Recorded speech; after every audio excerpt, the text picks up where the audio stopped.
മാധ്യമപ്രവർത്തകൻ കൂടിയായ ഡോക്ടർ അനന്തകൃഷ്ണൻ കൂടി ടെലിഫോൺ ലൈൻ ചെയ്തിട്ടുണ്ട്. ഡോക്ടർ അനന്തകൃഷ്ണൻ, നമുക്കറിയുന്നത് പോലെ സമാധാനം അരികിൽ എത്തിയതായിരുന്നു. പക്ഷേ പാകിസ്ഥാനും ഇന്ത്യയും തമ്മിലുള്ള ആ ഒരു പ്രശ്നം പരിഹരിക്കാൻ അമേരിക്കയുടെ ഭാഗത്തു നിന്നൊരു ഇടപെടൽ ഉണ്ടായി എന്നൊക്കെ നമ്മൾ ഇന്നലെ അറിഞ്ഞതാണ്. അപ്പോഴും പാകിസ്ഥാൻ പക്ഷേ ഇതിലൊന്നുമല്ല, വീണ്ടും വീണ്ടും പ്രകോപനമായി മുന്നോട്ട് പോവുകയാണ്. ഇനി ഈ പറഞ്ഞതുപോലെ ലോകരാജ്യങ്ങളെല്ലാം ഇത്തരത്തിൽ വേണ്ട യുദ്ധത്തിലേക്ക് കടക്കണ്ട എന്നുള്ളൊരു നിർദ്ദേശമൊക്കെ നൽകുമ്പോഴും പാകിസ്ഥാൻ്റെ ഒരു നിലപാട് മറിച്ച് തന്നെയാണല്ലോ. ഇതിലിപ്പോൾ ഇനിയുള്ള ഒരു സമയം അത് ഏത് തരത്തിലാണ്? ഇനിയുള്ളൊരു സമാധാനത്തിലേക്ക് നമുക്ക് പോകാൻ സാധിക്കുമോ, അതോ ഒരു അശാന്തിയിലൂടെ തന്നെ അതിർത്തി കടക്കേണ്ടി വരുമോ? എങ്ങനെയായിരിക്കും ഇനിയുള്ളൊരു സാഹചര്യം? ഒരു പ്രതിരോധകാര്യ ലേഖകൻ എന്നു കൂടിയുള്ള നിലയിൽ കൂടി ഞാൻ ചോദിക്കുകയാണ്. ഓക്കെ, എന്റെ സൗണ്ട് കേൾക്കാം. ഞാൻ ട്രെയിൻ യാത്രയിലാണ്. അപ്പൊ എന്റെ സിഗ്നൽസ് എത്രമാത്രം? എന്റെ സൗണ്ട് ക്ലിയർ ആണോ? കേൾക്കാം. Right, okay. അപ്പം പാകിസ്ഥാൻ നമ്മൾ പഠിച്ചതല്ലേ നമ്മൾ പ്രവൃത്തിയിൽ കൊണ്ടുവരൂ. പാകിസ്ഥാന്റെ ഒരു നോമൻക്ലേച്ചർ, ആ ഒരു രാജ്യത്തിന്റെ നോമൻക്ലേച്ചറും അവരുടെ DNA ഒക്കെ വർഷങ്ങളായിട്ട് ഇൻഡിപെൻഡൻസ് തൊട്ട് നമുക്കറിയാവുന്നതാണ്. പല പല കോൺഫ്ലിക്റ്റുകൾ, വാറ്. അപ്പൊ ഇന്ത്യയുടെ പ്രിപ്പയർഡ്നെസ് എപ്പോഴും ഒരു മുഴം മുന്നിലാണ് എപ്പോഴും നിൽക്കുന്നത്. അപ്പൊ ഇന്നലത്തെ സീസ് ഫയർ ഡെഫിനറ്റ്ലി എല്ലാവർക്കും ഒരു പെട്ടെന്നുള്ള അനൗൺസ്മെന്റും അത് കഴിഞ്ഞിട്ടുള്ള ഡെവലപ്മെന്റ്സും എല്ലാം വേഗമായിരുന്നു.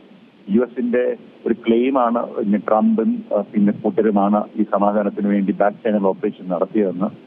എന്നാൽ നമ്മളായിട്ടുള്ള ആർട്ടിഫിഷ്യൽ റെസ്പോൺസസ് എല്ലാം കോർത്തിണക്കി നോക്കുമ്പോൾ ഡെഫിനറ്റ്ലി പാകിസ്ഥാന്റെ സൈഡിൽ നിന്ന് തന്നെ പല രീതിയിലുള്ള ഒരു റിക്വസ്റ്റ് ചില രാജ്യങ്ങളുമായിട്ട് അവരുടെ പട്ടാള ഭരണവും അവിടെ രാഷ്ട്ര തലവന്മാരും ഒക്കെ നടത്തിയിട്ടുണ്ട്. കാരണം അവര് പ്രതീക്ഷിച്ചതിലും വളരെ വേഗതയിലും വളരെ ഇന്റൻസ് ആയിട്ടുള്ള ഒരു മിലിറ്ററി റെസ്പോൺസ് ആയിരുന്നു ഇന്ത്യയുടെ.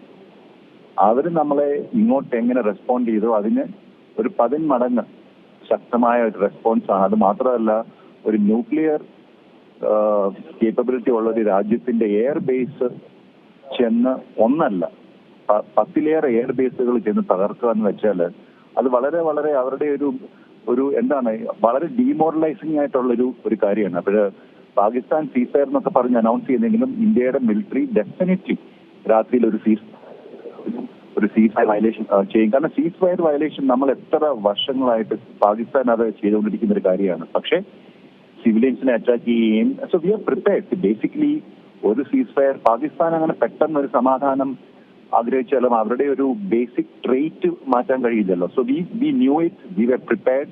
ഇന്നിപ്പോ 11 മണിക്ക് ഒരു ഗവൺമെന്റിന്റെ കൂടുതൽ ഒഫീഷ്യൽ കാര്യങ്ങൾ അറിയാം. ബട്ട് വളരെ ഡീപ്പ് നെറ്റ്വർക്ക്, അതായത് ഡീപ്പ് ഇമ്പാക്ട് ആണ് ഇന്ത്യ നടത്തുന്നത്. അതുകൊണ്ട് അവര് so we are not surprised because we are very prepared.